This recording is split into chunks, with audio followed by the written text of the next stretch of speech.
Bonjour à toutes et à tous et bienvenue dans cette nouvelle vidéo de présentation du programme de la Concorde citoyenne qui va clore le sujet démocratie avec la question des pouvoirs locaux. Alors, on dit souvent que dans ce pays, le millefeuille territorial est bien trop énorme, qu'il y a beaucoup trop de couches, de strates. C'est vrai qu'il y a des communes, 36 000, il y a des communautés de communes, des communautés d'agglomération, des métropoles, il y a des départements évidemment, les régions, l'État, et au-dessus de tout ça, l'Union européenne. Alors pour l'Union européenne, on va faire une vidéo spécifique. Aujourd'hui, on va parler des pouvoirs locaux à l'intérieur du pays, avec la simplification de ce millefeuille proposé par la Concorde citoyenne. Et ça consiste tout d'abord dans la suppression des régions. Les régions sont nées en 1972, elles n'ont pas vraiment de correspondance avec l'histoire de ce pays, à part pour quelques-unes. Elles ont été fusionnées, découpées, un peu au petit bonheur, un peu selon les critères électoraux des politiciens qui ont fait ça. Et elles sont aussi et surtout un gouffre à argent public. Elles gèrent plein de choses, parfois en doublon avec les départements. Et elles ont créé des hôtels de région faramineux qui ont coûté des millions dans toutes les grandes capitales régionales. La fin des régions, c'est la possibilité pour le gouvernement de se décentraliser enfin pour de vrai, de montrer l'exemple par en haut, en faisant partir les ministères non régaliens dans les hôtels de région qu'on laissera vides. Évidemment, toutes les prérogatives des régions seront transférées au département, et on garde quand même un échelon régional au niveau administratif avec le préfet de région qui sera chargé de coordonner des politiques de transport, des politiques de réaction en cas d'urgence, en cas de catastrophe naturelle par exemple, éventuellement des politiques sanitaires aussi, même si nous supprimons au passage les agences régionales de santé, elles aussi très récentes, qui ont fait la preuve jusqu'à présent de leur inutilité, voire de leur nocivité dans la crise du Covid. Les régions supprimées, ça permet d'économiser pas mal d'argent public. Alors après, il ne faut pas se leurrer, beaucoup de fonctionnaires seront affectés au département, où ils continueront de travailler bien évidemment, donc ça fait une économie, mais c'est pas ça non plus qui va permettre de relancer complètement la machine. Par contre, ça va rationaliser les échelons territoriaux français. Donc on aura des départements avec beaucoup plus de pouvoir, et les départements sont beaucoup plus proches des citoyens, en termes géographiques, en termes administratifs.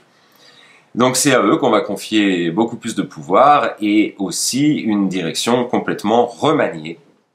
On revoit le mode de désignation des conseillers territoriaux, des conseillers départementaux, puisqu'on on veut pratiquer par la technique du tirage au sort. Tirer au sort à la fois des citoyens du département, qui pourront pendant un an participer aux travaux de l'Assemblée territoriale, et aussi tirer au sort les maires du département, qui seront amenés à passer au niveau départemental et donc à décider des politiques communes entre toutes leurs municipalités. Après, il y a un autre échelon que l'on choisit de supprimer, c'est l'échelon des métropoles. Effectivement, on pense qu'il est assez largement inutile.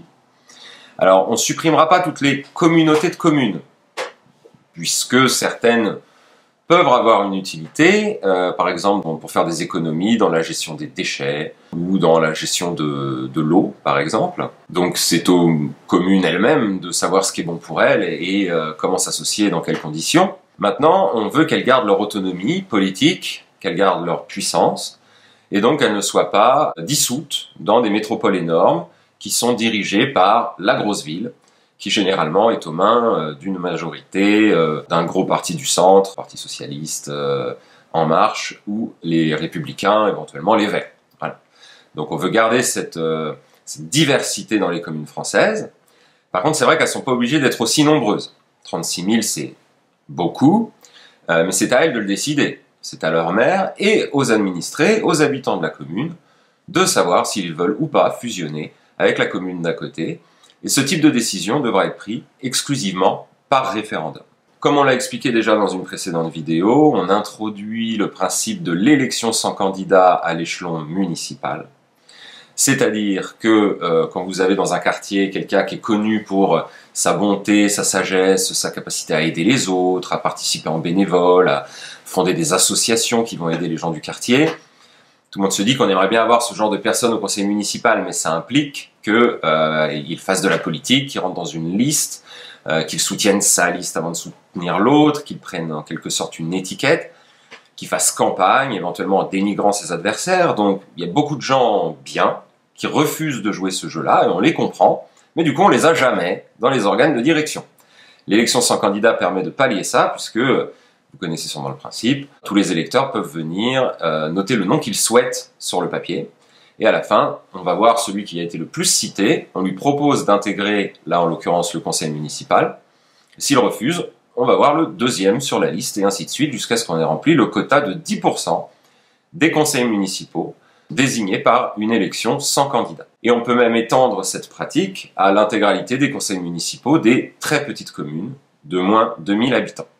Enfin, il y a un paradoxe qu'il faut qu'on règle une bonne fois pour toutes. Les maires sont les élus les plus proches du peuple, ceux que leurs administrés connaissent le mieux, aiment le plus, ceux dont on sait qu'ils sont vraiment le plus dévoués à leur cause, et pourtant, ils ont été dépossédés de l'essentiel de leur pouvoir. Alors, par de la subsidiarité au niveau supérieur des communautés de communes ou des métropoles, on vient d'en parler, mais aussi par le fait qu'ils ne sont plus maîtres de leur fiscalité.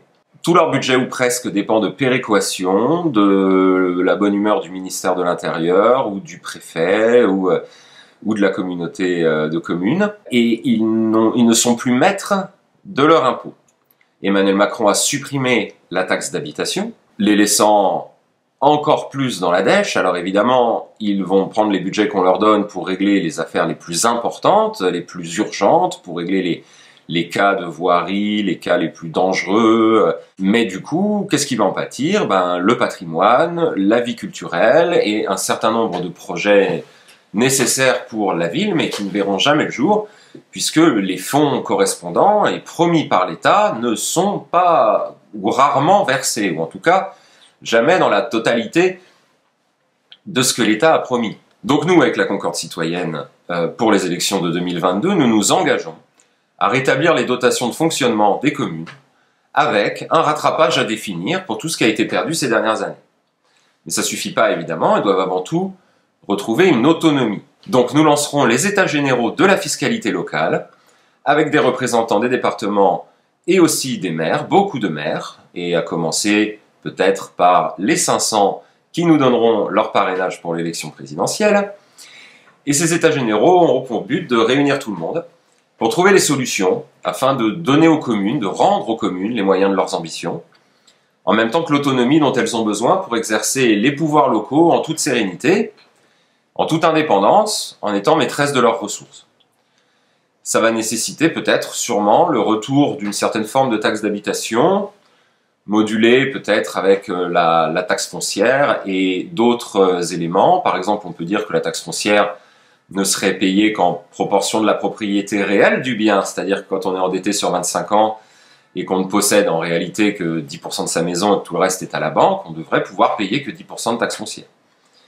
Par contre, la taxe, entre guillemets, la plus juste, c'est-à-dire la taxe d'habitation, celle que tout le monde va payer, celle qui est corrélée au revenu exclusivement, devra peut-être faire son retour pour rendre aux communes leur indépendance. Voilà, c'était tout pour aujourd'hui, pour les pouvoirs locaux selon la Concorde citoyenne. Alors vous pouvez aller voir le détail sur notre site, laconcordecitoyenne2022.fr, nous découvrir sur Facebook, sur Twitter, la Concorde citoyenne 2022 à chaque fois, nous écrire évidemment pour nous faire part de vos remarques, faire un don directement sur le site, c'est en page d'accueil, nous aider à trouver des parrainages de maires pour qu'on puisse présenter ce programme, pour de vrai, aux élections présidentielles 2022. Voilà.